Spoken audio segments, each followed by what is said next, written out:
Welcome to the Just Saying portion of my channel.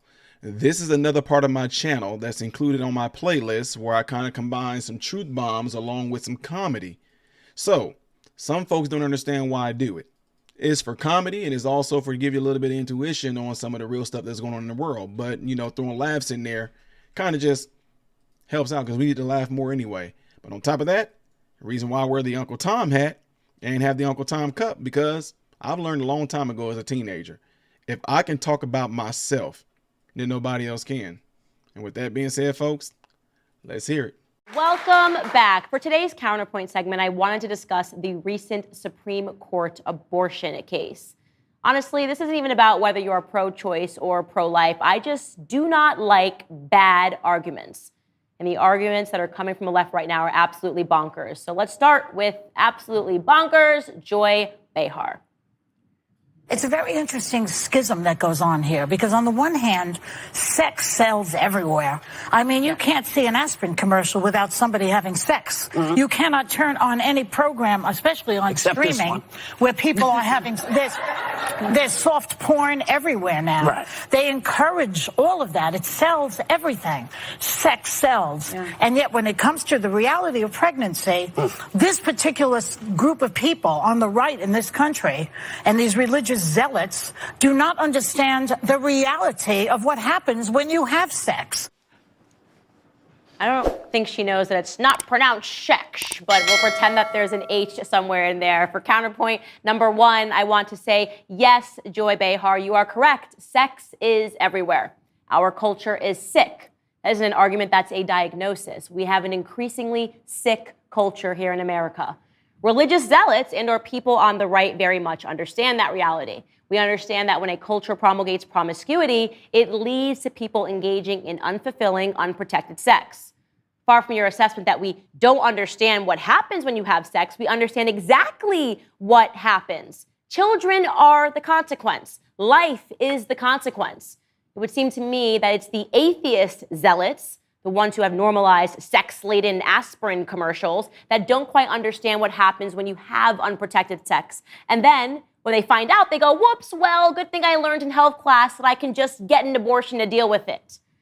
Did you know, Joy, that before federally funded sex ed programs in school, which sprang up in the 1970s, and before Roe v. Wade in 1973, teenage pregnancy rates in this country were declining over a period of 12 years.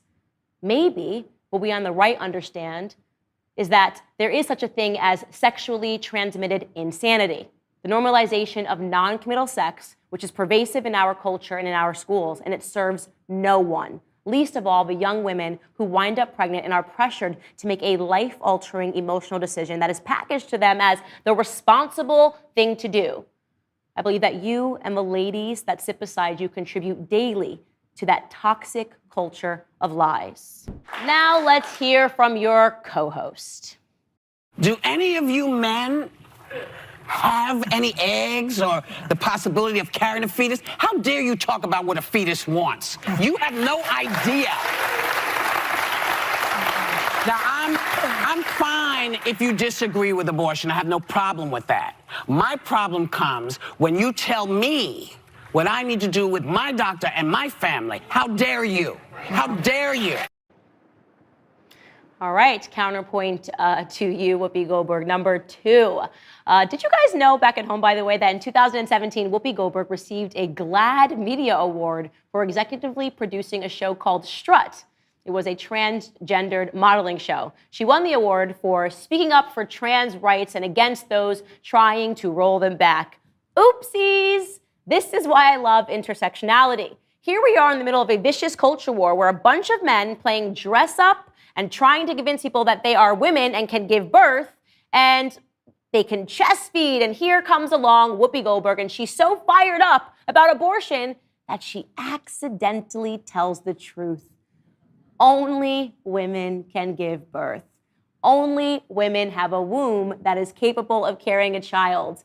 They say, never get in the way of our enemies when they are making a mistake. They also say, even a broken clock is right twice a day. I say, thanks, Whoopi, for proving that even idiots are capable of understanding basic biology. And for the last counterpoint, which I believe is so important in terms of this abortion debate, we currently have a culture where men are routinely accused of not stepping up to the plate. In fact, just this week, it was announced that only 18% of households in America today feature a nuclear family unit, a married mother and a father raising children. Make no mistake, father absence is one of the biggest, if not the biggest epidemic that we face in this country today. But why are we expecting men to step up to the plate when we have women that are telling them that they don't have to? Why should men step up when the message that is ringing out loud and clear from mainstream culture and media is that beyond sex, men have no responsibility or say in the lives of their children? I mean, how on earth can someone logically explain how a baby is 100% the property of a woman as it grows inside of her, then the moment that the baby is born, it requires a 50-50 split? Can a man stand before a judge at a child support hearing and say, Your Honor, it was her body, and it was therefore her choice to have this child? The answer, of course, is no. Obviously not. That would be stupid. If a man is colloquially referred to as a deadbeat dad for taking no part or responsibility in a child's life as he or she grows up, then the same must also be true for a woman who wants no part or responsibility in a child's life as it grows inside of her. My body, my choice is a pervasive, deadbeat mom argument that accomplishes nothing but excusing too many men from stepping up to their most important role as fathers.